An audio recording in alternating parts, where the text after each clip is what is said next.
네, 닥터플러스의 문이 활짝 열렸습니다. 오늘은 한의사 김수연 원장님과 함께 할게요. 어서 오세요. 네, 안녕하세요. 한의사 김소연입니다. 네, 반갑습니다.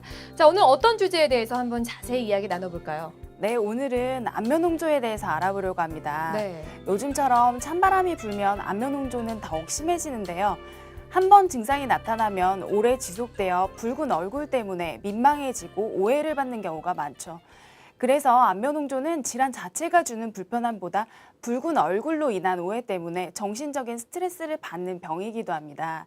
오늘 자세한 치료와 예방법을 배워가셔서 안면홍조로 인한 스트레스에서 벗어나시길 바랍니다. 네, 오늘 닥터플러스 안면 홍조에 대해서 자세히 알아보겠습니다.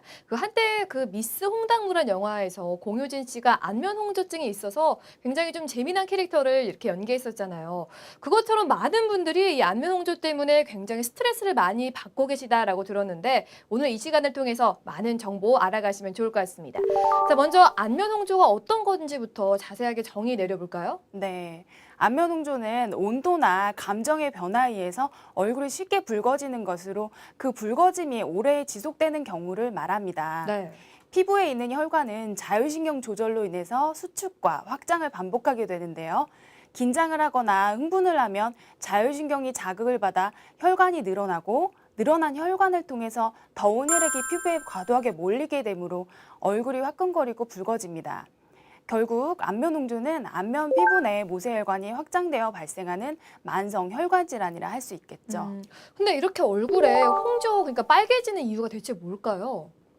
안면 부위는 우리 인체 다른 피부 조직에 비해서 혈관 분포가 상대적으로 발달되어 있습니다. 네. 그렇게 피부가 얇고 혈관이 취약하기 때문에 조그만 심리적, 외부적인 자극에도 혈관이 쉽게 이완되어 붉어지게 되는 것입니다.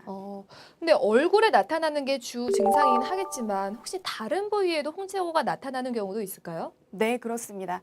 얼굴에 홍조가 나타나는 경우에는 머리, 가슴 부위의 피부까지 열감이 오르면서 같이 붉어지는 경우도 많이 있습니다. 알겠습니다. 자, 그럼 지금부터는 안면 홍조의 원인에 대해서 자세히 알아보겠습니다. 안면 홍조 대체 왜 발생하죠? 일단 여러 가지 요인, 즉 타고난 체질과 체질에 맞지 않는 생활, 과로, 스트레스 등으로 인한 면역력이 저하된 상태에서 발생하는 것으로 보고 있습니다.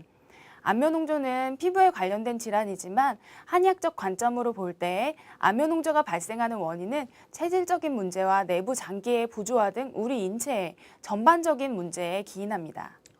구체적으로 어떤 요인들이 안면 홍조를 유발시키는지 좀 알려주세요. 네, 일단 어렸을 때부터 아토피 피부염을 앓았거나 여드름 등 알러지성 피부 질환을 겪었던 분들은 피부에 염증이 오래 지속되어 안면홍조가 생길 수 있고요. 스테로이드가 들어있는 약물을 오랫동안 얼굴에 바르게 되면 안면홍조가 생길 수 있습니다. 피부가 얇아지고 피부 밑에 혈관이 늘어나게 된 결과로 나타나는데요. 또 폐경기 여성들의 주된 증상이 또 안면홍조거든요. 네. 폐경기 여성의 80%가 안면홍조를 호소하고 땀을 많이 흘리는 발한 증상을 동반하게 되는데요. 홍조증과 함께 화끈거리는 얼굴의 발열감으로 밤에 자다가 자주 깨기도 합니다. 그리고 체질적으로 혈관이 잘 늘어나는 분, 감정 변화가 심한 사춘기 소녀들에게도 안면홍조가 자주 일어나는데요. 이런 감정 변화는 자율신경을 자극시켜서 피부 혈관을 늘어나게 하기 때문입니다. 그러니까 체질적인 원인도 있고 감정적인 원인도 있네요. 복합적으로 요인이 되는 것 같은데, 그리고 저는 이런 경우를 많이 봤어요. 왜 술을 마실 때 유난히 얼굴이 붉어지는 분들. 근데 이런 분들도 안면 홍조로 봐야 될지 좀 궁금해요. 네, 선천적으로 알코올을 분해하는 효소가 모자라기 때문에 얼굴이 붉어지게 되는데요. 안면홍조의 한 원인이 되기도 합니다. 이런 분들은 간의 해독 능력과 알코올을 분해할 수 있는 능력이 떨어지기 때문에 되도록이면 술을 마시지 않는 것이 좋습니다. 오히려 막 뭐 반대로 술의 해독 능력이 뛰어나서 혈색이 잘 도는 거다라고 얘기하는 사람도 있는데 그 반대라고 합니다. 절대 마시면 안 될 것 같고요. 그리고 왜 피부 상태에 따라 좀 다를 것 같기도 한데요. 왜 유난히 피부가 하얗고 얇은 분들이 더 증상이 나타날지 궁금하네요. 네, 그렇습니다. 혈관은 피부에 진피층이 존재하는데 진피층 위에 있는 표피층이 얇은 분들은 혈관이 확장되면 그대로 홍조로 이어질 수가 있습니다. 네, 알겠습니다. 자, 안면홍조에 대해서 알아보고 있는데요. 이 안면홍조는 두 가지로 좀 나눠지는 것 같습니다. 여드름 등의 피부 질환이 있는 경우랑 피부 질환이 없는 경우로 나눠지고 있는데 이 두 가지를 구분해서 다시 한번 정리 부탁드릴게요. 네, 첫 번째는 피부 질환에 의한 2차적인 안면홍조증인데요. 피부 질환에 의해서 발생한 염증이 혈관을 확장시키면서 피부가 붉어 보이는 것입니다. 아토피가 얼굴에 있는 경우나 지루성 피부염이 있는 경우가 가장 대표적인 질환이고요. 그로 인해서 얼굴이 붉어짐이 있는데요. 자율신경장애로 인한 안면홍조와의 차이점은 피부 질환에 의한 홍조이므로 정상적인 상황에서도 피부가 붉어짐이 있고 소양감을 동반한다는 것입니다. 두 번째는 피부 질환이 없는 단순한 안면 홍조증인데요. 네네. 자율신경 장애로 인해서 얼굴이 심하게 붉어지는 것으로 일반적으로 말하는 안면 홍조증에 해당하는 것입니다. 피부의 혈관은 자율신경의 조절을 받으므로 온도나 감정 등의 변화에 의해서 혈관이 확장, 수축됩니다. 그럼 이런 두 가지 원인을 동시에 가지는 경우도 있을까요? 네, 그렇습니다. 처음에는 한 가지 원인으로 시작하였다 하더라도 네. 오래 지속되다 보면 다른 원인도 같이 발생하는 경우가 대부분입니다. 두 가지 원인 중에 어떤 원인이 먼저 발생했고 또 중요한지 판단 후 치료하는 것이 필요합니다. 알겠습니다. 그리고 안면홍조 하면 여드름의 이야기를 안 할 수가 없는데 여드름으로 인해서 안면홍조가 생기기도 하고 또 안면홍조가 생기고 난 후에 여드름이 발생할 수 있는 건지 아니면 동시에 나타날 수도 있는 건지 그런 것들도 좀 말씀해 주시죠. 네, 여드름과 안면홍조는 자주 동반되는 질환인데요. 네. 모세혈관과 피지샘이 가까이 있기 때문에 피지샘이 왕성하게 활동하면 주변의 모세혈관으로 인해 안면홍조가 나타나게 됩니다.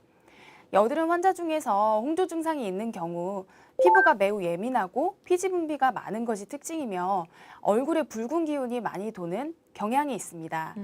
그리고 흔히 말하는 대로 피부가 잘 뒤집어지는 현상을 겪는데요. 네. 이 환자들의 경우 치료 역시 일반 여드름 환자보다 까다로운 것이 사실입니다. 하지만 환자가 치료를 잘 따라주고 주의사항을 잘 지켜준다면 치료 효과는 좋은 편입니다.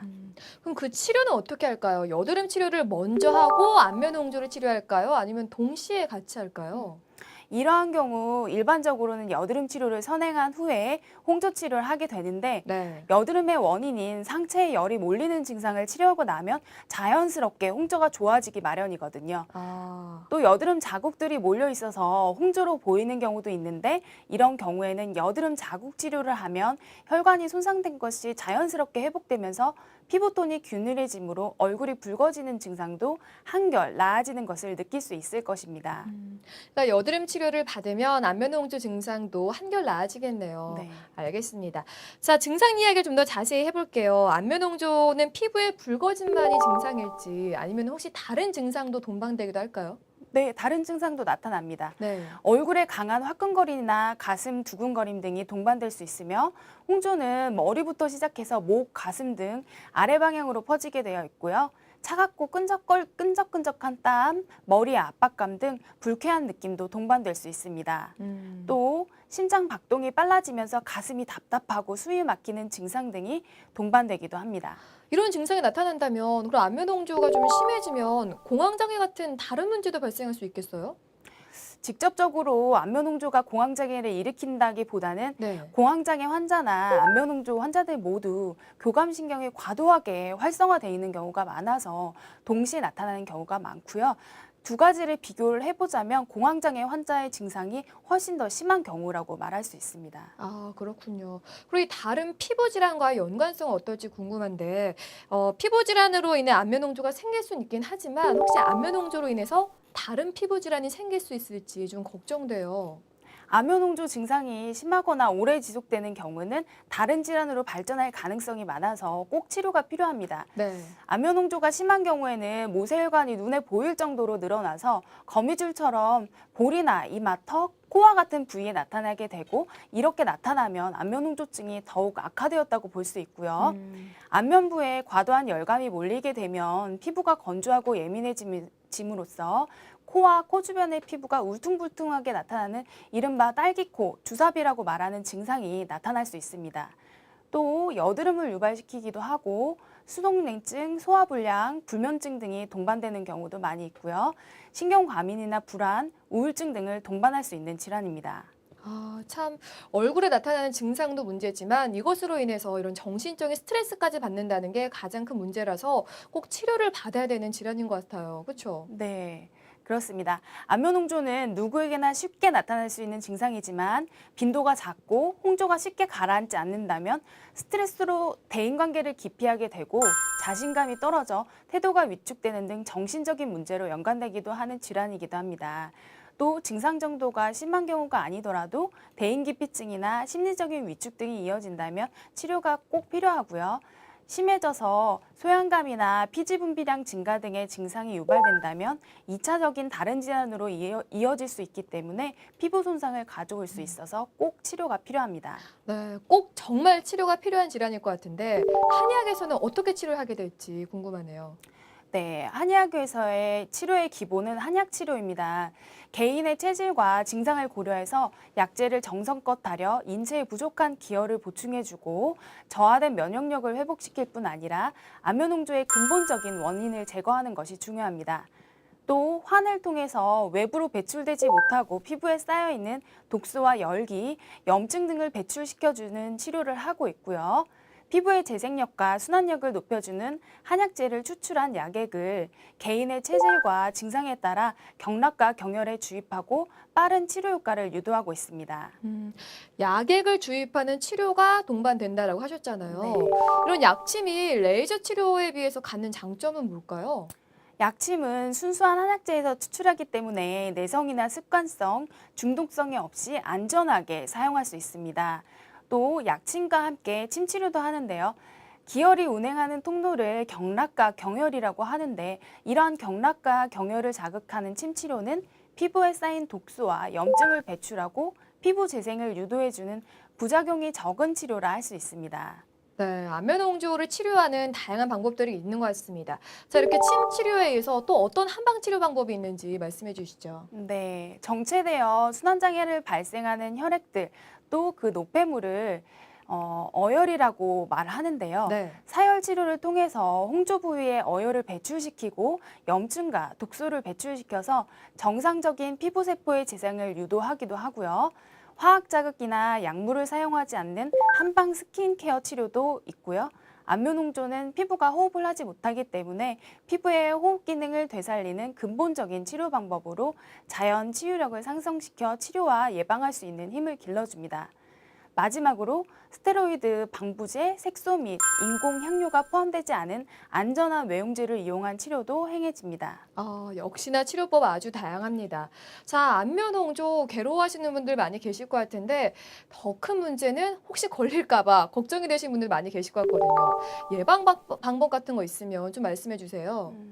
안면 홍조의 예방 및 치료에 가장 중요한 것은 우선 편안한 마음가짐을 갖는 것입니다.